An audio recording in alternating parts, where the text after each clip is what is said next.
ಕರ್ತನಲ್ಲಿ ಪ್ರೀತಿಯುಳ್ಳ ದೇವಜನರೇ, ನಿನ್ನ ದಾರಿಗೆ ಬೆಳಕು ಎಂಬ ಆಧ್ಯಾತ್ಮಿಕ ಕಾರ್ಯಕ್ರಮವನ್ನು ಅನುದಿನವೂ ಆಲಿಸುತ್ತಾ ಆತ್ಮಿಕ ಕ್ಷೇಮಾಭಿವೃದ್ಧಿಯನ್ನು ಹೊಂದುವುದರ ಜೊತೆಗೆ ನಮ್ಮ ಸೇವೆಯನ್ನು ಪ್ರೀತಿಸಿ ಪ್ರೋತ್ಸಾಹಿಸುತ್ತಿರುವ ನಿಮ್ಮೆಲ್ಲರಿಗೂ ನಮ್ಮ ಕರ್ತನೂ ಒಡೆಯನೂ ಆಗಿರುವ ಯೇಸು ಕ್ರಿಸ್ತನ ಶ್ರೇಷ್ಠವಾದ ನಾಮದಲ್ಲಿ ವಂದಿಸುತ್ತಾ ಈ ದಿನದ ವಾಕ್ಯ ಧ್ಯಾನಕ್ಕೆ ನಿಮ್ಮೆಲ್ಲರನ್ನೂ ಪ್ರೀತಿಯಿಂದ ಸ್ವಾಗತಿಸುತ್ತೇನೆ. ಪ್ರಿಯರೇ, ಇಲ್ಲಿಯವರೆಗೂ ಅನ್ಯ ಜನಾಂಗಕ್ಕೆ ಸೇರಿದವನಾದ ಕಾಲೇಬನು ಹೇಗೆ ಇಸ್ರಾಯೇಲರ ಹಕ್ಕಿನಲ್ಲಿ ಪಾಲುಗಾರನಾಗಿ ಅಬ್ರಹಾಮನ ವಾಗ್ದಾನದಲ್ಲಿ ಸೇರಿಕೊಂಡು ಕಾನಾನ್ ದೇಶದಲ್ಲಿ ಸ್ವಾಸ್ಥ್ಯವನ್ನು ಹೊಂದಿಕೊಂಡನು ಎಂಬುದನ್ನು ಧ್ಯಾನ ಮಾಡುತ್ತಾ ಕಳೆದ ಸಂಚಿಕೆಯಲ್ಲಿ ಕಾಲೇಬನು ಸಂಪೂರ್ಣವಾದ ಮನಸ್ಸಿನಿಂದ ದೇವರನ್ನು ನಂಬಿ ಯಥಾರ್ಥವನ್ನೇ ನುಡಿಯುವಂಥ ವ್ಯಕ್ತಿಯಾಗಿದ್ದನು ಎಂಬುದನ್ನು ಆಲೋಚನೆ ಮಾಡುತ್ತಾ ಬಂದೆವು. ಈ ದಿನವೂ ಕೂಡ ಕಾಲೇಬನು ಕಾನಾನ್ ದೇಶವನ್ನು ಹೇಗೆ ಸ್ವಾಸ್ಥ್ಯವಾಗಿ ಹೊಂದಿದನು ಎಂಬುದಕ್ಕೆ ಎರಡನೇ ಕಾರಣವನ್ನು ತಿಳಿದುಕೊಳ್ಳೋಣ. ಪ್ರಿಯರೇ, ಈ ದಿನ ಓದಿರುವಂಥ ವಾಕ್ಯ ಭಾಗದಲ್ಲಿ ಕಾಲೇಬನು ಸಂಪೂರ್ಣ ಮನಸ್ಸಿನಿಂದ ದೇವರನ್ನು ಹೊಂದಿಕೊಂಡು ಜೀವಿಸುವ ವ್ಯಕ್ತಿಯಾಗಿದ್ದನು ಎಂಬುದನ್ನು ಓದಿ ಕೇಳಿಸಿಕೊಂಡಿದ್ದೇವೆ. ಸಂಪೂರ್ಣ ಮನಸ್ಸಿನಿಂದ ದೇವರನ್ನು ಹೊಂದಿಕೊಂಡಿರುವುದು ಅಂದರೆ ಏನು ಎಂಬುದಾಗಿ ಒಂದು ವೇಳೆ ಆಲೋಚನೆ ಮಾಡುವುದಾದರೆ, ದೇವರಿಂದ ನಿರೀಕ್ಷಿಸಿದಂಥ ಆಶೀರ್ವಾದಗಳು ದೊರಕದೇ ಇದ್ದರೂ, ದೇವರಿಂದ ಯಾವ ಉಪಕಾರಗಳನ್ನು ಹೊಂದದೇ ಇದ್ದರೂ, ಶ್ರಮೆ ಸಂಕಟಗಳಲ್ಲಿಯೂ ನಿಂದೆ ಅವಮಾನಗಳಲ್ಲಿಯೂ ಹೋರಾಟಗಳಲ್ಲಿಯೂ ದೇವರನ್ನು ಬಿಟ್ಟು ದೂರ ಹೋಗದೆ, ದೇವರನ್ನು ದೂಷಿಸದೆ ಗುಣಗುಟ್ಟದೆ, ದೇವರನ್ನೇ ಅಂಟಿಕೊಂಡು ಇಂದಲ್ಲ ನಾಳೆ ದೇವರು ಖಂಡಿತವಾಗಿ ನನ್ನನ್ನು ಆಶೀರ್ವದಿಸುತ್ತಾನೆ, ನನಗೆ ಸುಕ್ಷೇಮವನ್ನುಂಟು ಮಾಡುತ್ತಾನೆ ಎಂದು ನಂಬಿ ನಿರೀಕ್ಷೆಯಿಂದ ದೇವರ ಜೊತೆಯಲ್ಲಿ ಜೀವಿಸುವುದೇ ಆಗಿದೆ.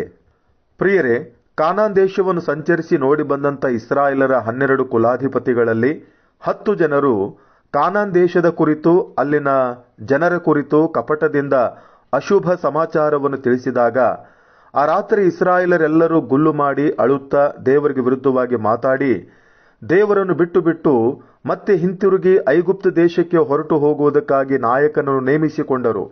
ಆದರೆ ಈ ಸಂದರ್ಭದಲ್ಲಿ ಕಾಲೇಬನು ದೇವರನ್ನೇ ಹೊಂದಿಕೊಂಡು ಜೀವಿಸಲು ಮನಸ್ಸು ಮಾಡಿದನು ಎಂಬುದಾಗಿ ದೇವರ ವಾಕ್ಯದಲ್ಲಿ ನಾವು ಗಮನಿಸುವಂತವರಾಗಿದ್ದೇವೆ.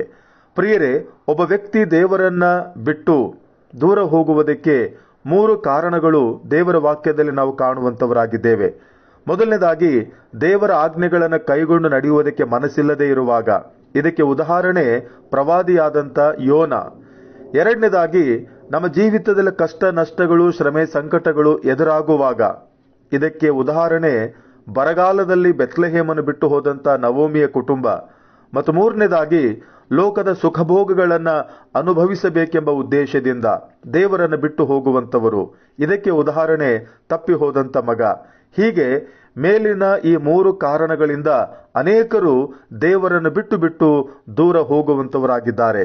ಪ್ರಿಯರೇ, ಈ ದಿನಗಳಲ್ಲಿ ಈ ವಾಕ್ಯವನ್ನು ಕೇಳಿಸಿಕೊಳ್ತಿರುವಂಥ ನಿಮ್ಮಲ್ಲಿ ಈ 3 ಕಾರಣಗಳಲ್ಲಿ ಯಾವ ಕಾರಣದಿಂದ ದೇವರನ್ನು ಬಿಟ್ಟು ದೂರ ಹೋಗಿದ್ದೀರಿ ಎಂಬುದನ್ನು ಆಲೋಚನೆ ಮಾಡಿಕೊಳ್ಳಿರಿ. 2 ಪೂರ್ವಕಾಲ ವೃತ್ತಾಂತ 15ನೇ ಅಧ್ಯಾಯ 2ನೇ ವಚನದಲ್ಲಿ ದೇವರ ವಾಕ್ಯ ಹೀಗೆ ಹೇಳುವಂಥದ್ದಾಗಿದೆ: ನೀವು ದೇವರನ್ನು ಹೊಂದಿಕೊಂಡಿರುವ ತನಕ ಆತನೂ ನಿಮ್ಮನ್ನು ಹೊಂದಿಕೊಂಡಿರುವನು, ನೀವು ದೇವರನ್ನು ಬಿಟ್ಟರೆ ಆತನು ನಿಮ್ಮನ್ನು ಬಿಟ್ಟು ಬಿಡುವನು ಎಂಬುದಾಗಿ ತಿಳಿಸಲಾಗಿದೆ. ಆದುದರಿಂದ ಪ್ರಿಯರೇ, ಕಷ್ಟಗಳು ಬಂದಾಗ ನಾವು ದೇವರನ್ನು ಬಿಟ್ಟು ದೂರ ಹೋಗದೆ ಕಾಲೇಬನ ಹಾಗೆ ದೇವರನ್ನ ಹೊಂದಿಕೊಂಡು ಜೀವಿಸುತ್ತಾ ಈ ಲೋಕದಲ್ಲಿ ಜೀವಿಸುವುದಾದರೆ ಪರಲೋಕದ ಆಶೀರ್ವಾದಗಳನ್ನು ಬಾಧ್ಯವಾಗಿ ಹೊಂದಿಕೊಳ್ಳುತ್ತೇವೆ. ದೇವರು ನಿಮ್ಮೆಲ್ಲರನ್ನೂ ಆಶೀರ್ವದಿಸಲಿ. ಪ್ರಾರ್ಥನೆ ಮಾಡೋಣ. ಪ್ರೀತಿಯುಳ್ಳ ಪರಲೋಕದ ತಂದೆಯಾದ ದೇವರೇ, ನಿನ್ನ ಅತಿ ಪವಿತ್ರವಾದ ನಾಮಕ್ಕೆ ಸ್ತೋತ್ರ ಕೊಂಡಾಟಗಳನ್ನು ಸಲ್ಲಿಸುತ್ತೇವೆ. ಈ ಸುಂದರವಾದಂಥ ಮುಂಜಾವಿನ ಸಂದರ್ಭದಲ್ಲಿ ಕಾಲೇಬನು ಶ್ರಮೆ ಸಂಕಟಗಳಲ್ಲಿಯೂ ಹೋರಾಟಗಳಲ್ಲಿಯೂ ನಿನ್ನನ್ನು ಬಿಟ್ಟು ಹೋಗದೆ ನಿನ್ನನ್ನು ಹೊಂದಿಕೊಂಡು ಜೀವಿಸುವಂಥ ವ್ಯಕ್ತಿಯಾಗಿದ್ದನು ಎಂಬುದಾಗಿ ನಿನ್ನ ವಾಕ್ಯದ ಮುಖಾಂತರವಾಗಿ ನಮ್ಮೊಟ್ಟಿಗೆ ಮಾತಾಡುತ್ತಾ ಬಂದಿದ್ದಿ. ಅದಕ್ಕಾಗಿ ನಾವು ನಿಮಗೆ ಸ್ತೋತ್ರ ಕೊಂಡಾಟಗಳನ್ನು ಸಲ್ಲಿಸುತ್ತೇವೆ. ಕರ್ತನೆ, ನಾವು ಕೂಡ ಕಾಲೇಬನ ಹಾಗೆ ನಿನ್ನನ್ನು ಬಿಟ್ಟು ಹೋಗದೆ ನಿನಗೆ ಹೊಂದಿಕೊಂಡು ಜೀವಿಸುವಂಥ ಆ ವಿಶೇಷವಾದಂಥ ಕೃಪೆಯನ್ನ, ಆ ಮನಸ್ಸನ್ನ ನಮಗೆ ಅನುಗ್ರಹ ಮಾಡು ಎಂಬುದಾಗಿ ಪ್ರಾರ್ಥಿಸುವಂತವರಾಗಿದ್ದೇವೆ. ಈ ವಾಕ್ಯಗಳನ್ನು ಕೇಳಿಸಿಕೊಳ್ಳುತ್ತಿರುವಂಥ ಪ್ರಿಯರಲ್ಲಿ ಕರ್ತನೆ, ನಿನ್ನ ಆಜ್ಞೆಗಳನ್ನು ಕೈಗೊಂಡು ನಡೆಯುವುದಕ್ಕೆ ಮನಸ್ಸಿಲ್ಲದೆ ಕಷ್ಟಗಳು ಎದುರಾಗುವಾಗ ಲೋಕದ ಸುಖಭೋಗಗಳನ್ನು ಅನುಭವಿಸಬೇಕೆನ್ನುವಂಥ ಉದ್ದೇಶದಿಂದ ನಿನ್ನನ್ನು ಬಿಟ್ಟು ಹೋಗದೆ ನಿನಗೆ ಹೊಂದಿಕೊಂಡು ಜೀವಿಸುವಂಥ ಮನಸ್ಸನ್ನ ನಿನ್ನ ಮಕ್ಕಳಿಗೆ ಅನುಗ್ರಹ ಮಾಡಿ ಎಂಬುದಾಗಿ ನಾವು ಪ್ರಾರ್ಥಿಸುತ್ತೇವೆ. ಕರ್ತನೆ, ಈ ದಿನ ಜನ್ಮದಿನವನ್ನು ಕಂಡಂತ ಪ್ರಿಯರಿಗಾಗಿ, ವಿವಾಹ ವಾರ್ಷಿಕೋತ್ಸವವನ್ನು ಆಚರಿಸಿಕೊಳ್ತಿರುವಂಥ ಪ್ರಿಯರಿಗಾಗಿ ನಾವು ಪ್ರಾರ್ಥಿಸುತ್ತೇವೆ. ಅವರ ಜೀವಿತಕ್ಕೆ ಮತ್ತೊಂದು ಹೊಸ ದಿನವನ್ನ, ಹೊಸ ವರ್ಷವನ್ನ ಅನುಗ್ರಹಿಸಿಕೊಟ್ಟದಕ್ಕಾಗಿ ನಿನಗೆ ಸ್ತೋತ್ರ.